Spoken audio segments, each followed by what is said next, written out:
Lanzamiento de este libro.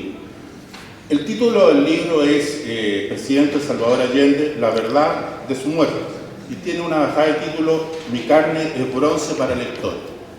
Alguien podría hacer una mala lectura de la bajada de título y pensar que Allende tenía una visión, una autoestima de sí mismo demasiado exacerbada, pero eso no es así. Allende nunca se refirió a su familia, que tiene antecedentes gloriosos en la historia de Chile. Solo en una ocasión hizo una referencia rápida. Entrevistado por Roberto Rossellini en 1971, Roberto era un cineasta italiano de estatura mundial, muy a la pasada dijo: yo vengo de una familia que tenía una larga trayectoria de servicio al país. No dijo más, pero podría haber dicho mucho más. Podría haber dicho, por ejemplo, que en el destacamento Húsares de la muerte de Manuel Rodríguez combatieron dos antepasados de él, los tenientes Allende, a los cuales se refiere con las mejores palabras José Miguel Carrera en el libro Historia de la Patria Vieja. Podría haber dicho que un hermano de estos tenientes, Gregorio Allende, fue el jefe del destacamento de escolta de Bernardo O'Higgins, que lo acompañó al exilio, que después estuvo en el Estado Mayor de Simón Bolívar, y que Simón Bolívar dijo: de ese Allende, Gregorio, este es una de las mejores espadas. Cuando Gregorio volvió a Chile, contrajo matrimonio, y de ese matrimonio nació un hijo, Ramón Allende Padín, que es el abuelo de Salvador Allende.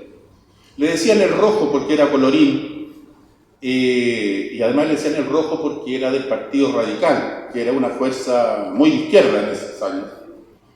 Y él era médico, como sería después de su nieto, y fue el jefe de los servicios sanitarios del ejército chileno en la Guerra del Pacífico. Y tuvo un comportamiento tan humanitario, que yo lo detallaría, pero no quiero desviar el lanzamiento del libro, que es el único chileno del cual los historiadores peruanos, Basadre, bolivianos, Querejazú, hablan bien, porque evitó la masacre de los restos del ejército boliviano, peruano, después de la derrota de lo que nosotros llamamos Batalla de Tacna, y que los peruanos y bolivianos llaman la Batalla del Campo de la Alianza. Le salvó la vida a 600 bolivianos que estaban heridos, y convenció a Baquedano que se fueran de vuelta a su patria, heridos como estaban. El general Baquedano le dejó a este Allende, al abuelo de Allende, una pequeña suma de dinero en su testamento, a la viuda ya de Ramón Allende Padín, y de él siempre dijo Baquedano: este es el hombre más noble que he conocido. Allende era entonces modesto, a pesar de venir de una familia con tantos antecedentes de servicio a la patria. El libro de Maura es un libro muy importante, interesante, bien documentado. Y lo digo con conocimiento de causa porque yo fui abogado querellante en representación de un grupo de socialistas cuando se inició el año 2011 el proceso para investigar la muerte del doctor Allende. Es un libro muy documentado que vale la pena leer. Hay una gran disputa que se prolonga a través de los años, que no está cerrada, si Allende se suicidó o Allende fue víctima de un homicidio. Yo lo que quiero aclarar primeramente es que el suicidio no es una categoría médica, es una categoría jurídica. Una persona se puede dar muerte a sí misma y eso no ser un homicidio, o sea, no ser un suicidio. Por ejemplo, la Suprema Corte de Estados Unidos determinó que quienes se arrojaron de las Torres Gemelas para evitar esa muerte infernal de morir quemado, hubo una gran disputa jurídica ahí por lo seguro. Determinó la Suprema Corte de Estados Unidos que eso no era suicidio, porque la gente no fue a tirarse de las Torres Gemelas, se vio obligado, forzado por la acción de terceros. Entonces, ¿podía Allende ser víctima de homicidio a pesar de haber actuado con manos propias? Sí, esa era una hipótesis que nosotros planteamos, porque cuando bombardearon La Moneda, la atacaron con tanques, con artillería, con infantería, con el propósito ineludible e inexorable de matarlo y de someterlo a los peores vejámenes, porque así actúa el imperialismo. Allende lo derrocó el imperialismo norteamericano. ¿Qué hizo el imperialismo norteamericano con Muammar Gaddafi? Lo mató de manera brutal, no quiero entrar a los detalles, pero brutal, inhumana. Bien, y la otra tesis que planteamos nosotros como querellantes, que si no se había producido este homicidio por la vía del suicidio inducido, entonces lo habían matado directamente, un homicidio sin más. ¿Cómo parte este proceso? El año 2011, siendo presidente de la Corte Suprema, don Milton Juica se da cuenta que hay más de 500 casos de homicidio, de muertos en Chile. Fijémonos la enormidad de la cantidad que no habían sido investigados. O sea, personas, ciudadanos, compatriotas muertos por la acción de terceros, a balazos, que ni siquiera se había abierto una investigación. O en otros, como el caso de Allende, que la investigación había sido absolutamente trucha, destinada más bien a encubrir. A Allende le practicaron la autopsia en el hospital militar. No hay ningún hospital distinto al servicio médico legal habilitado para practicar autopsia. El proceso, la investigación que los militares con propósitos de encubrimiento llevaron adelante, lo hicieron por la justicia militar. Y uno se pregunta, ¿pero por qué la competencia militar si Salvador Allende era civil? ¿Qué tiene que hacer ahí una investigación sobre la muerte de un presidente civil? Eso era una maniobra de encubrimiento. Entonces, el Poder Judicial, don Milton Juica, le dio instrucción a la fiscal judicial de la Corte Suprema, doña Beatriz Pedrán, que iniciara estos procesos. Y se iniciaron más de 500. Fijémonos la magnitud de la impunidad en Chile, más de 500 homicidios o muertes donde ni siquiera se había investigado. Bien, cuando partimos en esto, el ministro Carroza, la verdad sea dicha, y si no somos capaces de decir la verdad, entonces mejor callemos. Esto partió muy bien, el ministro Carroza tenía toda la voluntad de investigar, hasta que sorpresivamente lo visitó la hija de Salvador Allende, entonces diputada, doña Isabel Allende. Después de esa visita todo cambió. Incluso el ministro Carroza en una ocasión me lo encontré en el ascensor, entonces, y me dijo, ¿a qué viene? Los jueces, por regla general, por una regla no escrita, no saludan ni hablan con los abogados fuera del tribunal porque se ve mal eso. Pero él me trató muy amable, entonces le dije, mire, traigo un libro de un don señor, Mario López Tovar, general de la aviación, teniente al momento del ataque, relata cómo bombardeó la moneda.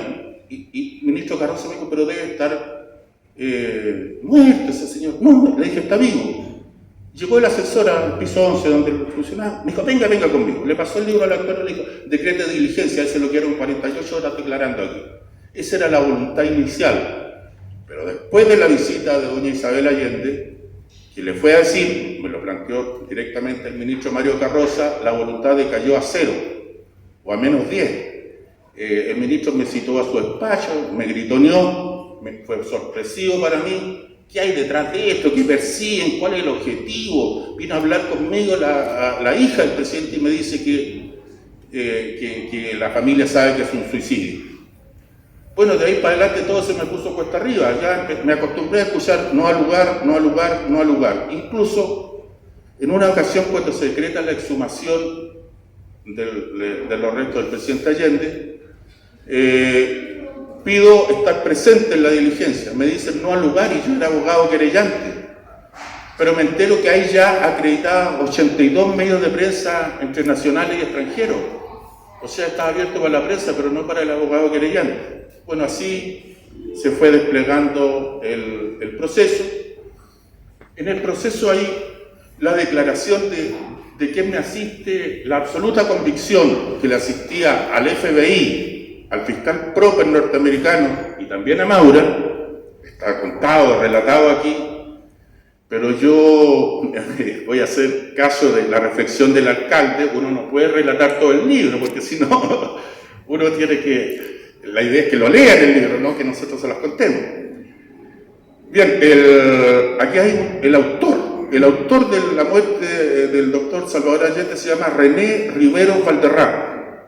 Lo imputó directamente, lean el libro, no voy a dar los detalles, el FBI, un fiscal norteamericano en ejercicio de sus funciones, y él se jactó en repetidas ocasiones de que él había matado a Allende, incluso en algún momento exhibió el reloj de Allende. O sea, no solo era asesino, además era ladrón. Pero bien, al final el proceso terminó, Rivero Valderrama dio unas explicaciones absurdas. Cuando todo el ejército estaba acuartelado, él dijo que estaba en la casa de su papá. Cuando en la Escuela de Infantería de San Bernardo, unidad de la cual él pertenecía, se desató el golpe de Estado en la mañana, él dice que lo escucha por la radio, pero él no se dirige a su unidad, sino que va a la escuela militar. ¿Y qué hace ahí? Dice, me dedico a practicar decatlón. O sea, todo el ejército estaba ocupando Chile y él estaba trotando. Bien, todas esas ruedas de carreta se las aceptaron. No se verificaron su coartada, nada de eso. Y terminó entonces el proceso, se dictó una sentencia. La sentencia no logra establecer quiénes bombardearon la moneda, quiénes son los pilotos que bombardearon la moneda. Pero como el alcalde ha hecho unas reflexiones políticas, a mí me entusiasmó. Y me aprovecho, porque si el dueño de casa hace reflexiones políticas, yo también. Mire, la escuadrilla la dirigió Mario López Tovar. Él lo cuenta en un libro, está entrevistado por la televisión alemana en un documental que se llama Más fuerte que el fuego. Está en YouTube, él dice, bombardeé. En su oficina tenía un cuadro de la moneda incendiándose. Bueno, cuando en un momento al señor Rojas Bender lo van a nombrar comandante en jefe de la Fuerza Aérea, él le dice al ministro Pérez Lloma, ministro de Defensa, ministro, yo tengo un problema. Y el ministro Pérez Lloma le dice, ¿cuál es su problema? Mire, yo venía con el nombre de combate Libra como el segundo de Mario López Tovar y bombardeé la moneda. Ah, le dice Pérez Lloma, eso es un detalle, no se haga problema por eso. Es un detalle, le dice, bombardear el Palacio Presidencial de la Moneda. Recordemos que la FACH ha tenido dos grandes operaciones en su vida de acción, de fuego directo. Primero bombardeó la escuadra que se había sublevado en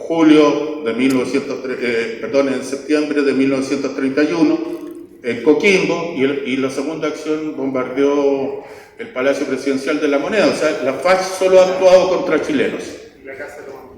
Y la Casa de Tomás. Bueno, me entusiasma, alcalde, porque además eran incompetentes, porque ahí estaba el hijo del general Lee, Gustavo Lee Yates, y era tan incompetente. El grupo 7 era la escuadrilla de Lee, y todos comentaban que a esto lo habían puesto ahí porque era hijo del comandante en jefe. Y tenían razón. Todo esto está en el expediente de la muerte de Allende, en el 77-2011. Y era tan incompetente que le disparó unos cohetazos, supuestamente contra un blanco, y era el hospital de la FACH. Y afortunadamente le pegó a una parte que estaban en construcción. Esa era la capacidad de nuestros pilotos. Bien, se terminó con una sentencia. La sentencia nunca logró establecer quién bombardeó la moneda. Esto es increíble, le dije yo, esto es un insulto a la inteligencia de la Corte Suprema cuando me tocó alegar. En unas excavaciones en Lima se encontró un soldado chileno, los restos. Y el ejército chileno en 24 horas determinó la unidad por los fotones que pertenecía a cómo se llamaba, porque llevan un catastro de esa naturaleza. Un avión Hawker Hunter lo sirven aproximadamente 30 personas y no se logró determinar. Y la FACH le dijo primero a los ministros de Defensa de la Concertación, ahí estaba que jugábamos fútbol en la época de la escuela, que fue ministro de Demócrata Cristiano, que fue ministro después del Interior, y comulgó con esa rueda de carreta que no sabían quién eran los pilotos que bombardearon la moneda, a pesar de estar grabado en un programa, a pesar de escribir libros, no se podía determinar. Después, lógicamente, don Andrea Alamán se tragó esa rueda de carreta gustoso, y entonces se desechó la hipótesis del homicidio inducido. y se dijo que Allende se había matado, se había suicidado. Y yo llevo 40 años como abogado que he trabajado en el ámbito del derecho penal y no he visto nunca, y creo que nunca ningún abogado en el mundo ha visto que una persona pueda suicidarse con 2 balas de calibre distinto, con 2 tiros en la cabeza de calibre distinto. El ministro Hugo Dolmich, en un voto disidente, dice: no podemos sobreseer definitivamente esto. Esta investigación tiene que quedar abierta, no puede una persona matarse con 2 balas de calibre distinto. Pero eso hizo la justicia chilena. Esto está develado con mucho más detalle aquí en el libro de Maura. Y estos libros, qué bueno que se escriban, porque aquí nos acompaña Benedicto Castillo, un periodista de larga trayectoria que ha escrito libros muy importantes. El asesinato de Tucapel Jiménez, con el título El Cóndor quiere carne. Pinochet, el gran comisionista, donde demuestra documentadamente en cerca de 500 páginas que Pinochet no solo fue un asesino, sino que además fue un ladrón. Magnicidio, que es la muerte, el asesinato del presidente Frei, y está próximo a lanzar un nuevo título de cómo transformaron a FAMAE en una banda de delincuentes, de traficantes de armas y todas esas cosas. Pero bueno, lo menciono porque todos los que escriben sobre estos luctuosos hechos vamos a hacer en el fondo post-mortem, como decía Nietzsche, ya que citaron a Nietzsche. Nietzsche decía: voy a hacer post-mortem, porque la política, la transición, como ha sido, tira tierra sobre esto. No les gusta escuchar las verdades al sistema ni a los grandes medios de comunicación. Y contra eso, el libro de Maura es un gran aporte. Gracias, Maura. Gracias, alcalde, por que usted nos brinde la posibilidad en su bonito municipio de ayudar en la medida de nuestra fuerza al restablecimiento de la verdad. Muchas gracias.